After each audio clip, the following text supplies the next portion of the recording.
E a lição é disciplina e firmeza. Seja o nosso clima habitual uma fonte de tranquilidade e alegria, com a certeza de que a mão do Senhor guia as nossas. Grande é a luta na terra, para que possamos triunfar nas tarefas em que nos achamos comprometidos. Mas, se colocamos o ensino vivo e vivido de Jesus por dentro de nós, fácil é a vitória. Compreendamos a importância da hora que passa e trabalhemos. No serviço de sempre, sustentemos disciplina e firmeza. Estamos reunidos para o bem.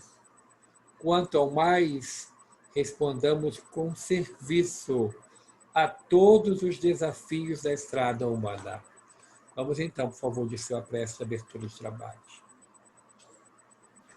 Amado Jesus, amigos espirituais, trabalhadores da Casa de Batuíra, mais uma vez nos reunimos aqui, Senhor, em seu nome, para aprender, para refletir os ensinamentos que aqui serão trazidos pela nossa irmã.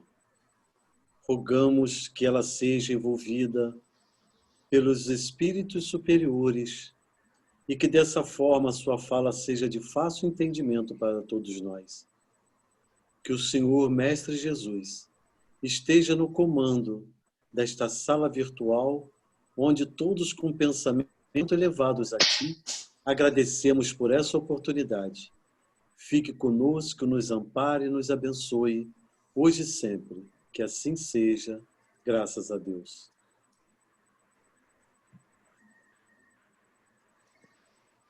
Muito bem, então, com a palavra, nossa querida Ivana.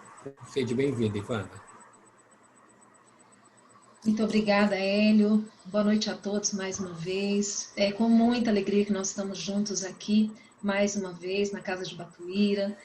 Tivemos, sim, a oportunidade de estarmos aí conhecendo a casa e ficamos encantados com o trabalho que vocês realizam. Então, iniciamos rogando a Jesus que fortaleça cada vez mais os trabalhos, os projetos dessa instituição de amor, que é a Casa de Batuíra de São Gonçalo. E falar sobre o nosso codificador e a codificação é algo maravilhoso. E eu estava refletindo agora, né, poucos minutos antes de entrar aqui na sala, sobre a bondade de Deus, que mesmo diante de uma situação como essa que nós temos vivido esse ano de 2020, um ano completamente diferente para todos nós, né, enfrentando aí essa situação de uma pandemia, de tudo nós vemos o bem também florescendo. Os Espíritos nos dizem que esse tipo de situação, elas acontecem para impulsionar o progresso da humanidade. E nós estamos vendo isso acontecer, porque mesmo da dor e da tragédia, nós vemos aquilo que vem de bom, não é? Acompanhando. E isso eu vejo como sendo uma coisa muito boa. Nós estamos aqui reunidos, cada um nas nossas casas, não é? De forma virtual, impedidos de frequentar presencialmente o centro espírita como era, né, no ano passado, mas nem por isso estamos deixando de realizar as nossas atividades espíritas. Então nós nos unimos agora, não mais fisicamente, mas com sentimentos, com os propósitos, e isso é maravilhoso. E é justamente isso que me possibilita estar com vocês nesta noite, não é? Aqui de dentro da minha casa, em Goiânia, participando desta noite de estudos, né, de uma casa em São Gonçalo. Então, nós temos que agradecer muito a Deus por essa oportunidade que Ele nos concede. E nós também agradecemos muito a Deus quando temos a oportunidade de falarmos um pouco sobre o nosso codificador e sobre a codificação espírita. Exatamente porque nós que somos espíritas sabemos o quanto o espiritismo ele é importantíssimo, fundamental nas nossas vidas, não é mesmo? Eu posso dizer que a minha vida, eu que fui criada num lar católico, fui criada na tradição católica, e chegando à adolescência, como tinha muitos questionamentos, muitas dúvidas, eu me lembro que o coordenador da juventude que eu participava na minha igreja, um dia ele me procurou e falou que eu era muito curiosa, que eu perguntava demais. e que eu devia, então, ficar tranquila, porque aquilo fazia parte dos mistérios de Deus. E eu não aceitava esse tipo de resposta, né? Mas ainda naquela época eu não tinha nem noção do que era o Espiritismo. Até que, felizmente, eu tive a oportunidade de ler uma obra espírita, me encantei, me interessei, e aí eu posso dizer que a minha vida ela se divide em 2 períodos, né? Antes do Espiritismo e depois do Espiritismo. Porque o Espiritismo vem para nos transformar. E ele precisa realmente nos transformar se nós o compreendemos, se nós estudamos, não é? E compreendemos as leis divinas. Então, eu quero começar assim, rapidamente, eu vou fazer uma pergunta. Se alguém quiser responder, fica à vontade, se não é só para nossa reflexão, tá? O Espiritismo sempre existiu? Nós temos notícias de fenômenos mediúnicos desde que o mundo é mundo, não é verdade? Quando nós estudamos a Bíblia, o Antigo Testamento, nós temos lá passagens em que os anjos conversavam com as pessoas. Maria foi visitada por um anjo que veio anunciar a gestação do enviado de Deus. Nós temos, então, inúmeras passagens que mostram esse intercâmbio entre os encarnados e os desencarnados. Ou seja, mediunidade sempre existiu. Mediunidade é um sentido, é um sentido orgânico que nós temos, e que, independentemente de sermos ou não espíritas, nós podemos ser médios. Na verdade, os espíritos nos dizem, na obra de Kardec, que todos nós somos médios. Porque médium é todo aquele que sente, num grau qualquer, a influência dos espíritos. E aí, numa outra questão, os espíritos nos dizem, quando Allan Kardec pergunta se os espíritos nos influenciam nos pensamentos e atos, os espíritos respondem que muito mais do que nós imaginamos. De ordinário, são eles que nos dirigem. Ou seja, então, todos nós somos médiuns. Mas nós, normalmente, destacamos como médiuns aquele que tem essa mediunidade mais ostensiva, aflorada, não é? Evidente. Mas, de forma geral, a mediunidade é algo comum para o ser humano, num outro sentido. Mas quando nós falamos de espiritismo, nós vamos chegar à conclusão de que não. O espiritismo não existia antes da publicação da primeira obra espírita, que foi publicada no dia 18 de abril de 1857, o Livro dos Espíritos, na sua primeira edição. E Allan Kardec, logo na introdução do livro, na apresentação, ele começa dizendo que para designar ideias novas, seria necessário termos novos. Porque o Espiritismo, ele é, sim, uma doutrina espiritualista. Porque nós temos 2 correntes filosóficas que se opõem, o espiritualismo e o materialismo. Se eu sou espiritualista, é porque eu acredito que o espírito ou a alma sobrevive após a morte do corpo. Mas na categoria dos espiritualistas, eu tenho inúmeras denominações, né? Filosofias, seitas religiosas que são espiritualistas. O materialista é aquele que acredita que a vida é somente isso aqui, né? Do instante entre o nascimento e a morte do corpo. Então, o espiritismo, sim, ele era uma doutrina espiritualista. Mas ele tinha características próprias, princípios próprios, que eram exclusivos dele. Então, Allan Kardec resolve denominá-lo de espiritismo ou doutrina dos espíritos. E os seus adeptos seriam os espíritas ou espiritistas. Então, na verdade, esse termo espiritismo foi um termo cunhado por Allan Kardec para designar a nova doutrina que estava sendo apresentada para a humanidade. Agora, é importante que nós conheçamos um pouco como que isso aconteceu. Como é que foi feito esse trabalho para que houvesse a codificação? Vamos lembrar que codificação é o nome que nós damos às 5 obras, especialmente às 5 obras que nós chamamos de obras básicas ou obras fundamentais do Espiritismo. Então, nós temos na sequência de publicação o Livro dos Espíritos, o Livro dos Médiuns, o Evangelho segundo o Espiritismo, o Céu e o Inferno e a Gênese. Então, essas 5 obras nós chamamos de obras básicas, obras fundamentais, Pentateuco kardeciano, são essas 5 obras. Depois nós temos outras obras que também são importantes, como a Revista Espírita, o que é o Espiritismo, a Viagem Espírita, obras póstumas, mas as obras que contêm os princípios fundamentais do Espiritismo, elas estão contidas nessas 5 obras basilares da doutrina. Como é que essas obras surgiram? É importante que nós espíritas saibamos disso para compreendermos todo o trabalho organizado pelo plano espiritual para nos trazer essas informações. Nós vamos nos lembrar que o Espiritismo é a doutrina dos espíritos.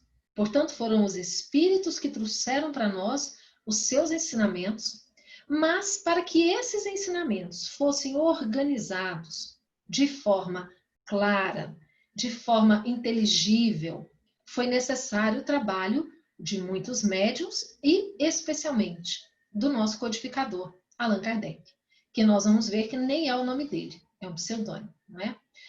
Mas nós queremos voltar um pouquinho antes da codificação ser lançada, não é, em 1857, nós queremos voltar no ano de 1849, numa cidadezinha, um lugarejo pequenininho, nos Estados Unidos, no estado de Nova York, condado de Rochester, uma cidadezinha chamada Hydesville.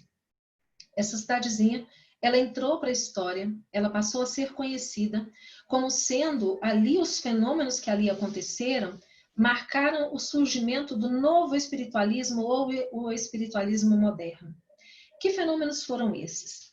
Ali em Hydesville vivia uma família que era a família Fox. Viviam numa casa modesta, numa casa simples, numa pequena cidade. E a família, naquele momento que vivia na casa, era composta pelo casal Fox, o senhor e a senhora Fox, e por 2 filhas, entrando ali na adolescência, ainda meninas, Kate e Margaret. E, de repente, começaram a acontecer fenômenos muito intrigantes, curiosos, inexplicáveis a princípio, na casa da família Fox. À noite, principalmente, quando as meninas iam se deitar para dormir, começava uma série de ruídos que eles não conseguiam identificar de onde vinham. Então eram pancadas, eram o que eles chamavam de raps, como se estivesse arrastando alguma coisa, né? Como se fossem as garras de um bicho passando na madeira. Então esses sons, eles vinham do assoalho, eles vinham de dentro do armário, eles vinham do teto, eles vinham das paredes. E embora eles procurassem, né, o Sr. Fox buscava tentar identificar a origem e eles não encontravam. O que é que estava produzindo aquele tipo de som? Acontecia às vezes até das meninas, quando estavam deitadas, a cama em que as meninas estavam balançava. A cama começava a tremer, balançar, se mover, como se tivessem mãos invisíveis fazendo aquilo. E é claro que as meninas, a princípio, ficaram muito assustadas, não é? Quando isso acontecia, corriam para o quarto dos pais, mas não adiantava, porque quando chegavam no quarto dos pais, o fenômeno continuava acontecendo. E isso foi se sucedendo, até que numa determinada ocasião, a senhora Fox resolveu indagar. Perguntou, quem está fazendo isso? É um homem? E aí ficou tudo calado. Aí ela perguntou, é um espírito? E de repente veio aquela barulheira. E aí ela entendeu. Ela disse, bom, então é um espírito e está querendo se comunicar conosco. E aí eles criaram um código. Então, o primeiro código foi assim. Quando eu te fizer uma pergunta, se você der uma pancada, é sim. 2 pancadas, não. E aí ela começou a fazer perguntas. Ela disse, quantos filhos eu tenho? E aí a pancada respondeu exatamente 7. Agora, olha o detalhe.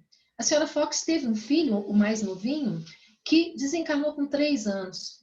Então ele morreu ainda criança, né? E o espírito colocou na conta. E aí a senhora Fox disse, quais são as idades dos meus filhos por ordem de nascimento? E o espírito, de novo por pancadas, foi contando para ela quais eram as idades dos filhos cada um. Com esse código estabelecido, né, que a princípio era uma pancada para sim, 2 pancadas para não, eles criaram um código um pouco mais complexo.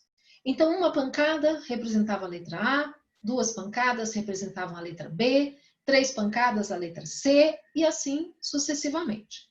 E assim eles conversavam com aquele espírito. Eu fico imaginando, imaginem vocês o tempo e o trabalho que era para construir uma frase. Não é? Colocando todo o alfabeto assim em pancadas. Muito bem, eles ficaram sabendo então, com essa comunicação, né, rudimentar, que ali se manifestava um espírito chamado Charles Rosman. Charles Rosman era um vendedor ambulante, aquilo que a gente conhecia na época como mascate. Então ele saía, um caixeiro viajante, percorrendo as pequenas cidades com as suas mercadorias para oferecer para os moradores desses pequenos lugarejos. E numa determinada ocasião, alguns anos antes, ele havia passado por Hydesville e havia pedido pouso ali, naquela casa, onde vivia uma outra família na época. E diante daquela, né, quantidade de coisas, de objetos e de dinheiro que o Charles carregava, o casal que vivia na casa planejou roubá-lo. Então, naquela noite em que o mascate dormiu na casa, a criada que vivia com eles foi dispensada, disseram que ela não seria necessária, que ela poderia ir para a casa dos familiares, e, de repente, o mascate sumiu. Então, ele explicou que, na verdade, ele foi assassinado e que o corpo dele estava ali, no porão da casa, na adega. Eles, num primeiro momento, eles escavaram, não conseguiram encontrar. Encontraram, sim, alguns restos mortais, cabelos, partes, mas não conseguiram identificar exatamente. Mas, muitos anos depois, numa outra investigação, foram encontrados os restos mortais do Charles Rosman, confirmando aquelas informações que ele havia dado, né? Então, descobriu-se, na verdade, que aquilo acontecia porque as meninas eram médiums, de um tipo de mediunidade que nós chamamos de mediunidades de efeitos físicos. Elas tinham uma quantidade grande de ectoplasma em abundância que permitia com que aqueles fenômenos acontecessem. Por isso que onde estavam as meninas, os fenômenos aconteciam. Pois bem, então isso estava acontecendo lá nos Estados Unidos. Existem obras que contam a vida das irmãs Fox, o que aconteceu com elas, e a história delas não é muito bonita, porque, imaginem vocês, não se sabia que a mediunidade era um dom dado por Deus que deveria ser dado de volta gratuitamente. Então, elas se tornaram médiuns profissionais, se apresentavam em espetáculos, elas foram submetidas a muitas pesquisas para comprovar a mediunidade, para comprovar se não era algum tipo de ilusão, de charlatanismo. Elas se envolveram com vícios, se tornaram alcoólicas, chegaram a negar os fenômenos dos quais elas foram protagonistas, depois voltaram atrás, confirmaram novamente. Então, não tiveram uma vida muito fácil. Mas, ao mesmo tempo que isso acontecia na América do Norte, cruzando o Atlântico, na Europa, aconteciam também fenômenos muito curiosos, que ficaram conhecidos como o fenômeno das mesas girantes. O que é isso? As pessoas se reuniam em saraus, em encontros festivos, e num determinado momento se sentavam em torno de uma mesa, que normalmente era uma mesa redonda. Então as pessoas se sentavam em torno da mesa, colocavam as mãos sobre a mesa, uma ao lado assim da outra, e diminuíam a luz, e de repente esta mesa começava a levitar, a girar vertiginosamente, a se deslocar pela sala, a bater os pés no chão. E aí, da mesma forma, as pessoas faziam perguntas à mesa. E, a princípio, também estabeleceu-se como código a mesma coisa lá de Hydesville, por número de pancadas. Uma pancada sim, 2 pancadas não. Depois também fizeram esse código do número de pancadas para representar uma letra. Até que eles descobriram que não havia necessidade disso e eles foram aperfeiçoando o método. Passaram a colocar uma pena amarrada numa cesta, né, que eles chamavam de bico de pato, ou numa prancheta. Depois chegaram à conclusão de que se o médium segurasse o lápis, ele também escreveria. Então foram aperfeiçoando, descobrindo como é que funcionava a mediunidade e fazendo inúmeras perguntas aos espíritos. Na grande maioria das reuniões, a motivação era frívola, as pessoas faziam aquilo por diversão. Então, o tipo de perguntas eram perguntas banais do dia a dia, não é? Se eu vou encontrar o meu príncipe encantado, qual é o número para eu jogar na loteria, coisas banais do dia a dia. Mas também haviam grupos de pessoas sérias que estavam se comunicando com os espíritos, fazendo perguntas sérias, profundas. Muito bem. Enquanto isso estava acontecendo, Vamos voltar mais um pouquinho lá no tempo, no ano de 1804. Nascia no dia 3 de outubro, na cidade de Lyon, no interior da França, o nosso codificador, que nasceu Hippolyte Léon Denisard Rivail. Esse era o nome de batismo do nosso Allan Kardec. O Hippolyte Léon, jovem Hippolyte, ele foi criado, ele era de uma família de magistrados, uma família bem conceituada. Ele então foi enviado para ser educado numa que era uma referência na época na Europa, que era o Instituto Yverdun, de Yverdun, na Suíça, o Instituto de Pestalozzi. Então ele foi educado por Pestalozzi. E ele se destacou como discípulo de Pestalozzi. Tanto que, em algumas ocasiões, quando o mestre precisava se ausentar, ele deixava o jovem pupilo, Hippolyte, substituindo nas aulas. Então, ele se formou com honras no Instituto de Verdun, voltou à França, para Paris, e ele era um homem de muitos conhecimentos. Então, ele tinha conhecimentos muito variados, não é? De língua, desculpem, de língua inglesa, de astronomia, de medicina, de pedagogia. Ele tinha uma gama imensa de conhecimentos. Ele era poliglota, falava diversos idiomas. Então, ele trabalhava como tradutor. Ele traduziu diversas obras de Fénelon para o alemão. E ele, então, retornando para a França, ele monta o seu Liceu Polimático. O Liceu era uma escola, então, que ele abriu, né, retornando para a França, em Paris. Ele se tornou, então, professor de inúmeras universidades, autor de vários livros didáticos e paradidáticos, livros que eram adotados no sistema regular de ensino da França, porque ele propunha uma nova metodologia de ensino. Então, ele era um homem muito conhecido, muito respeitado no meio acadêmico, não é? E na sociedade em geral. Quando ele ficou sabendo desses eventos que aconteciam, né, das mesas girantes, ele que era um cientista, um pesquisador, ele imaginava que aquilo era algo facilmente explicado, né, pelas leis da matéria. Ele imaginava que poderia ser algum efeito do magnetismo, ou que pudesse haver também até charlatanismo envolvido nisso. Então, por algumas ocasiões, ele foi convidado a participar e ele se recusava, porque as pessoas diziam que conversavam com as mesas falavam. E aí ele dizia: o dia que vocês me provarem que uma mesa tem um sistema nervoso para poder falar comigo, eu vou. Do contrário, para mim não faz o menor sentido. E durante um tempo, então, ele simplesmente recusava os convites. Mas, numa determinada ocasião, ele foi convidado pelo Sr. Fortier para uma reunião na casa de Madame de Plenemaison. Eram pessoas sérias, pessoas às quais ele confiava, que ele admirava, pela seriedade. E quando eles o convidaram, o Sr. Fortier disse a ele: venha, analise você mesmo, observe o que nós estamos fazendo. E ele então resolve participar pela primeira vez de uma dessas reuniões. E quando ele chega ali, ele realmente fica impactado, porque ele percebe que ele estava diante de algo verdadeiramente grande e que de fato não eram as mesas que falavam. As mesas eram um instrumento que espíritos de pessoas que já tinham vivido na Terra, mas que hoje estavam mortas, né, entre aspas, essas pessoas voltavam do túmulo para se comunicarem com eles.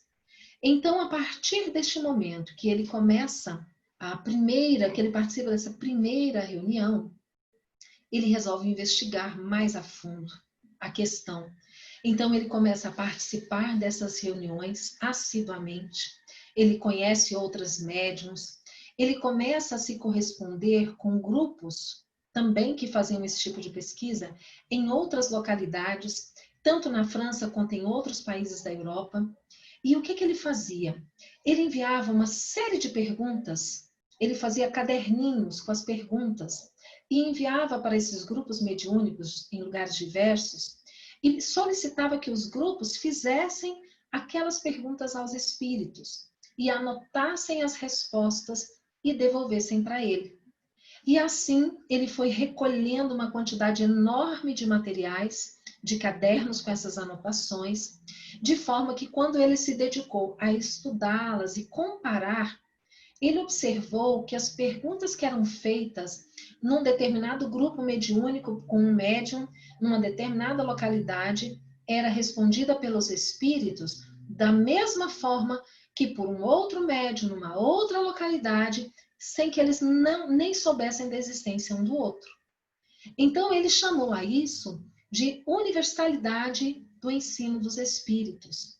Ou seja, quando é uma informação verdadeira que vem do plano espiritual para nós, ela precisa passar pelo critério da universalidade. Vários médiuns de vários lugares diferentes, trazendo mensagens com o mesmo conteúdo, ditadas por espíritos diferentes. Então, isso comprova que aquela realmente é uma mensagem de revelação que Deus envia para nós por meio dos espíritos. E quando então ele percebe isso, ele começa a compilar essas informações. Gente, imaginem o trabalho que ele teve fazendo essa comparação. E ele era muito racional, ele usava o método cartesiano, né? Ele era seguidor de René Descartes. Então, ele tinha todos os princípios, né? De partir do simples para o complexo, né? Então, ele tinha toda uma metodologia científica para fazer aquele trabalho. E fruto desse primeiro, né, trabalho, ele consegue reunir 501, se não me engano, 501 perguntas ou 503, e ele lança a primeira edição de O Livro dos Espíritos em 18 de abril de 1857.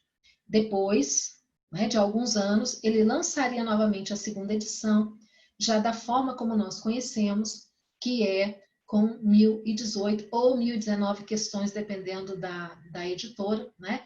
Não quer dizer que falte uma pergunta no que tem 1018, é porque uma das perguntas se desdobram, né? Uma pergunta em duas, então o conteúdo é o mesmo.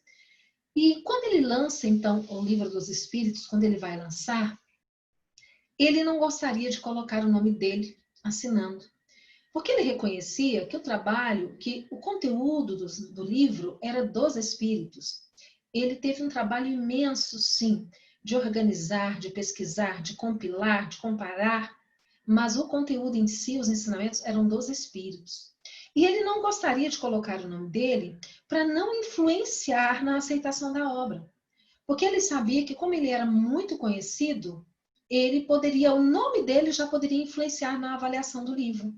E ele entendia que aquele livro, não sendo dele, precisava ser avaliado pelo seu conteúdo.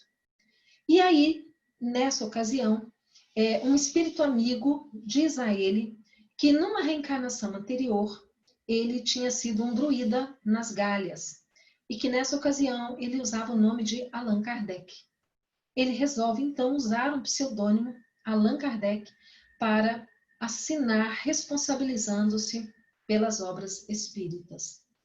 Então, vejam vocês, uma pessoa altamente preparada, altamente qualificada para este trabalho, que veio com essa missão de fazer todo este trabalho inicial e prosseguir por 11 anos, que foram totalmente dedicados ao Espiritismo.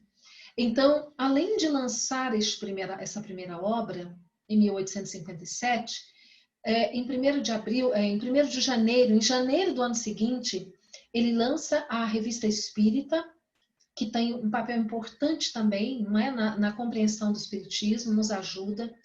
Ele também funda a Sociedade Parisiense de Estudos Espíritas, que foi a primeira instituição espírita do mundo, fundada por Allan Kardec. E, na sequência, ele traz para nós o Livro dos Médiuns, o Evangelho segundo o Espiritismo, o Céu, o Inferno e a Gênese. E é interessante que eles nos explicam, os espíritos nos dizem, que o Espiritismo ele é uma doutrina com um tríplice aspecto. Então, nós temos um aspecto filosófico, um aspecto científico e um aspecto moral ou religioso. O Livro dos Espíritos, ele contém na sua essência todos os fundamentos do Espiritismo. Ele está dividido em 4 partes. cada uma dessas partes tiveram os seus desdobramentos e originaram uma nova obra com o conteúdo mais aprofundado. Então, a primeira parte do Livro dos Espíritos, nós vamos ver a origem da Gênese, da obra Gênese. A segunda parte, nós vamos ver a origem do Livro dos Médiuns. A terceira parte do Evangelho segundo o Espiritismo. E a quarta parte de O Céu e o Inferno, que são, então, essas 5 obras. Esse Espiritismo, então, essa codificação, ela vem para nos mostrar e para nos responder a todas aquelas indagações que o homem sempre se fez, desde que o mundo é mundo. Quem somos nós? Por que estamos aqui? De onde viemos? Para onde vamos? Por quê? Quais as causas do sofrimento e da dor, das desigualdades que existem no mundo? Por que Deus permite que isso aconteça? Deus existe? Todas essas indagações, então, elas foram respondidas pelos Espíritos. E estão lá as respostas na obra da codificação. A essas perguntas e há muito mais. Nós começamos no Espiritismo, na primeira questão do Livro dos Espíritos, Kardec perguntando o que é Deus. Percebam, ele não perguntou quem é Deus. Ele queria uma resposta que não fosse a mesma que ele já tinha das igrejas tradicionais. Sendo Deus aquele velhinho representado, né, pelo velhinho de barbas brancas, sentado no trono, nas nuvens, olhando para a terra, para os seus filhos e punindo ou premiando, de acordo, né, com a sua vontade. E os espíritos já começam dizendo: Deus é a inteligência suprema, a causa primária de todas as coisas. Tudo que existe no mundo que não é feito pelo homem é obra de Deus. E aí prossegue, então, não é, nessa série de perguntas e respostas, nos trazendo, nos mostrando de onde viemos. Viemos do mundo espiritual. Somos seres espirituais. Fomos criados por Deus, todos da mesma forma, espíritos simples e ignorantes. Ignorantes no sentido de não ter conhecimento, de não saber. Mas também Deus nos deu livre-arbítrio e nos destinou à perfeição. Uma coisa que todos nós sabemos é que um dia nós seremos espíritos puros. É uma certeza que nós temos. Quanto tempo vai demorar para isso acontecer? Vai depender de cada um de nós. Cada um de nós, pelas nossas escolhas, é que vamos imprimir o ritmo do nosso processo evolutivo. Mas da mesma forma que nós somos espíritos criados por Deus, não é? Estávamos então no mundo espiritual, antes de renascermos aqui, nós também aprendemos o porquê de estarmos aqui. Estamos aqui reencarnados porque a nossa existência, ela se alterna nesse nosso estágio evolutivo entre a vida de encarnado e de desencarnado. Sendo que quando nós reencarnamos, nosso objetivo aqui é de provar que nós aprendemos. Tudo aquilo que nós aprendemos lá no mundo espiritual, nós precisamos vir para cá para colocar à prova. Porque é o contato com a vida material que vai fazer com que nós realmente mostremos que nós aprendemos a sermos pessoas melhores, a nos livrarmos dos vícios morais, como o orgulho, o egoísmo, a vaidade, a maledicência e tantos outros, e que nós conseguimos finalmente adquirir as virtudes do amor, da bondade, da paciência, da tolerância e tantas outras também. Então nós alternamos a nossa existência, ora encarnados, ora desencarnados, até que alcancemos um estágio evolutivo em que não necessitemos mais da vida na matéria.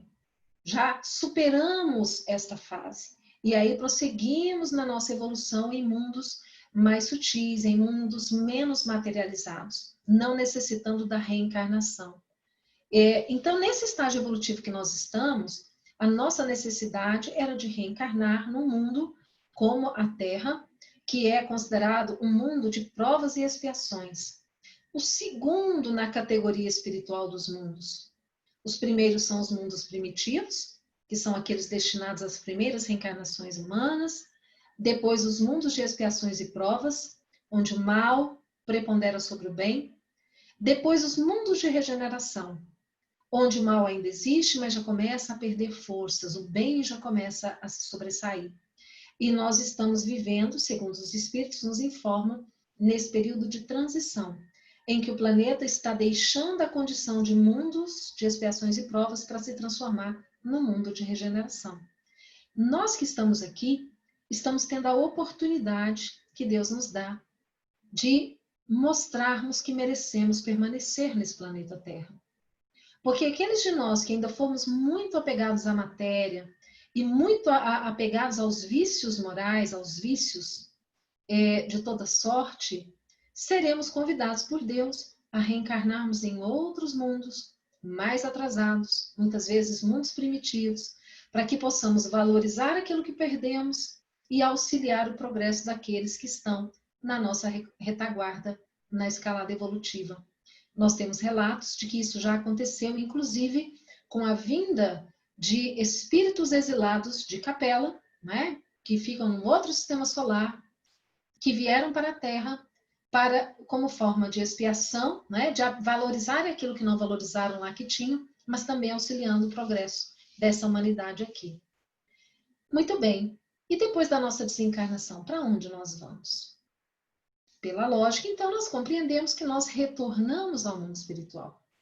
E aí nós temos em André Luiz um complemento, né, obras que nós dizemos de subsidiárias, que nos ajudam muito na compreensão do Espiritismo. Porque André Luiz ele vem descrevendo para nós as colônias espirituais, como funciona a vida no mundo espiritual. Mas não só André Luiz falou isso, porque vamos nos lembrar do princípio da universalidade que Kardec nos orientou. Por meio de Chico Xavier, André Luiz falou isso, mas nós tivemos vários outros espíritos, por meio de vários outros médiuns, que também disseram a mesma coisa. Então nós temos aí Ivone do Amaral Pereira, nós temos aí Divaldo Pereira Franco, Raul Teixeira e tantos outros, que também por meio das suas mediunidades, os espíritos nos trouxeram informações acerca da realidade do mundo espiritual. Não é? Isso é fantástico. Então, desencarnando, retornamos ao mundo espiritual. Mas para onde nós vamos? Aí vai depender de onde o nosso coração e a nossa sintonia vai nos colocar. Porque nós iremos de acordo com as nossas afinidades. Se somos espíritos encarnados, muito apegados à vida material, provavelmente ficaremos aqui vinculados ainda à crosta terrestre, tentando participar da vida dos encarnados, não é? Sofrendo como se ainda estivéssemos encarnados.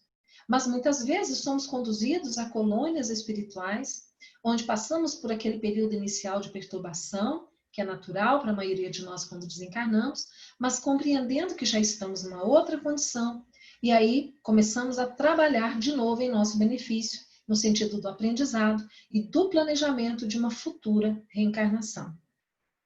Por que Deus permite tantas desigualdades no mundo? Porque existem pessoas que nascem saudáveis, bonitas, em famílias estruturadas, com oportunidades na vida, ao passo que outras nascem com grandes dificuldades, passam por grandes privações, nascem muitas vezes aleijadas, deficientes, sem família. Por que isso acontece? Aí nós vamos compreender que nós estamos submetidos a uma lei que nós conhecemos como lei de causa e efeito ou de ação e reação, que nos diz assim, que nós somos como semeadores que estamos semeando. E aquilo que nós semearmos, necessariamente, nós teremos que colher. Então, para nós sabermos como é que vai ser o nosso futuro, é só nós olharmos o que nós estamos fazendo. Que tipo de semente nós estamos semeando? Que tipo de ações nós estamos plantando para a colheita futura?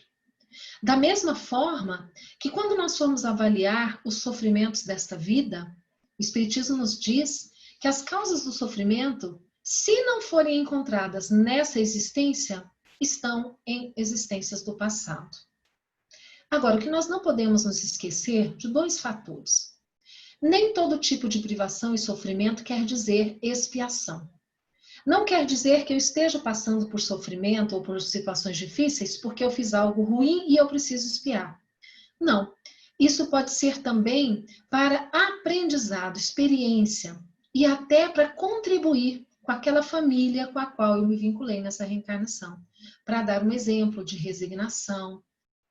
Então, nós nunca podemos afirmar, quando nós pensamos em doutrina espírita, de que isso é por conta disso. Então, olha, você veio surdo porque na reencarnação passada você cometeu suicídio e tal.